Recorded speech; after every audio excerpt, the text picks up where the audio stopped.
Right. Let's dive straight in. The world is at an absolute tipping point in the battle against climate change. And the upcoming COP30 summit? Well, it's a massive test for everyone. If you're gearing up for your exams, this is the briefing you absolutely need. We're going to cut through all the noise and break down the essential data, the key concepts, and the policy debates that are literally going to shape our planet's future. So, what's our game plan? First, we're going to look at the immediate crisis facing what I'm calling the planet's burning lungs. Then, we'll zoom out to see why the entire world is on red alert. After that, we'll shift to solutions, funding the green future and kickstarting the clean energy revolution. And finally, we'll pull it all together to understand why COP30 is being called the moment of truth. Okay, first up, the planet's burning lungs. For years, we kind of thought we were getting a handle on protecting our forests. But that sense of progress? It's now in serious, serious trouble. Understanding why is absolutely fundamental to grasping the entire climate crisis. This quote, it just nails it. We often talk about forests as an environmental issue, but this puts it in a whole new light. Think of them as a critical piece of global security infrastructure. They are, without a doubt, our most powerful natural defense against a total climate catastrophe. The sheer scale of the destruction here is just staggering and kind of hard to wrap your head around. In 2021 alone, wildfires torched an area the size of Greece. But hold on, the second number is even more mind-blowing. Pests and diseases damaged an area the size of Spain and Portugal put together. So this isn't just about fires. Our forests are being attacked on multiple fronts. These are the kinds of data points you'll want to have locked in for your exams. So this forest crisis is a massive piece of the puzzle for sure. But how does it fit into the bigger picture? Let's now look at the cold, hard data that shows exactly why our entire world is on red alert. All right, here's a key concept, a piece of jargon you absolutely must know for your exams: carbon sink reversal. See, we've always relied on forests to be our allies, to be these huge carbon sinks that soak up CO2 from the atmosphere. But the big fear now is that they could flip, hitting a tipping point where they become carbon sources, actively pumping CO2 into the air and speeding up global warming. This isn't just some far-off possibility. It's a real threat that could make the Paris Agreement goals pretty much impossible to hit. And not all forests are created equal in this fight. The boreal forests, that huge green ring around the Arctic, they're a climate superpower. They hold almost a third, 32% of all carbon stored on land. The danger? They are incredibly sensitive to rising temperatures, which means more fires and the thawing of carbon-rich permafrost. Protecting them isn't just a local issue. It's a massive global priority. Now, this really gets to the heart of the problem. The science is crystal clear. To keep warming below that critical 1.5-degree threshold, we have to cut global emissions by 60% by 2030. But just look at that gap. When you add up all the current promises from countries, what we call NDCs, or nationally determined contributions, they only get us to a 10% cut. This huge emissions gap is exactly why the stakes for COP30 are just so incredibly high.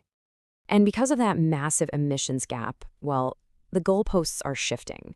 Scientists now pretty much all agree that a temporary overshoot of that 1.5-degree limit is, it's basically inevitable. This is a huge shift in thinking.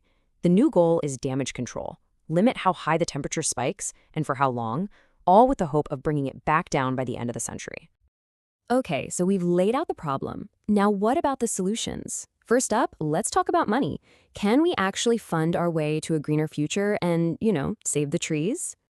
One of the big headline ideas, led by COP30's host, Brazil, is the Tropical Forests Forever Fund. The core idea is actually simple, but also kind of revolutionary. Use money to make a living standing forest more valuable than cleared land. This isn't about charity, it's a pay-for-performance model, and it's designed to stop deforestation right in its tracks. So let's break down how this thing actually works. Countries will get paid $4 for every single hectare of forest they manage to save each year. And this isn't based on vague promises. Their performance is going to be checked using satellite monitoring. Now, what's really crucial here is that 20% of that money is specifically set aside to go directly to the local and indigenous communities, the real guardians of these forests.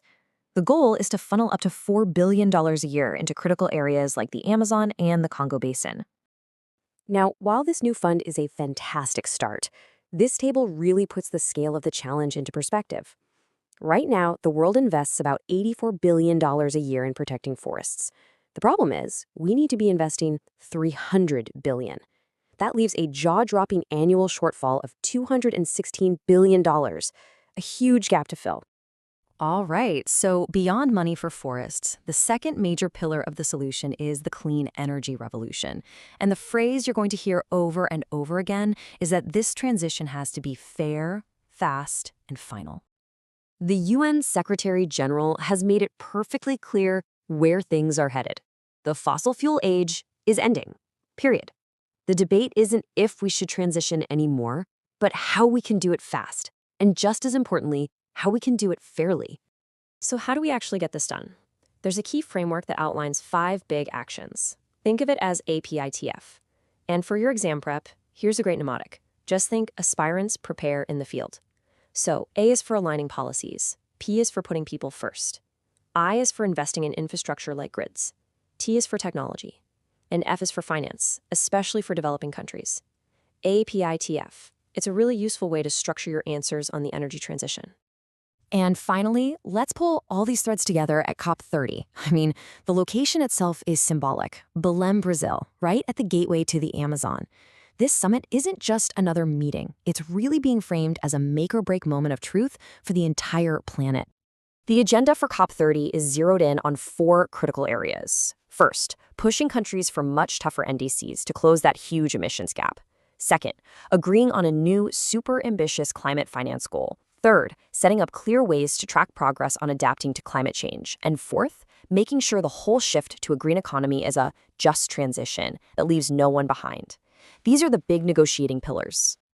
You know, the key message coming from the summit's presidency is incredibly simple. The time for talking and negotiating is over. The world has enough promises. The entire focus now is on delivery. It's time for implementation, implementation, implementation. Okay, let's do a quick-fire recap of the key takeaways for your exams. Remember the massive scale of forest risk, 12.6 million hectares burned in 2021. Know your key concepts like carbon sink reversal and the importance of boreal forests. Understand that emissions gap, a 60% cut is needed, but we're only at 10% with current pledges. On finance, remember the new fund's $4 per hectare payment, but also that massive $216 billion annual shortfall. For energy, lock in that APITF framework. And finally, the big COP30 goals, tougher NDCs, a new finance target, and a just transition. Got it? So, we'll leave you with this final thought. The science is clear, the solutions are, for the most part, available, and the focus is now squarely on implementation. So what do you think is the single biggest barrier that's stopping the world from turning all of these climate promises into climate reality?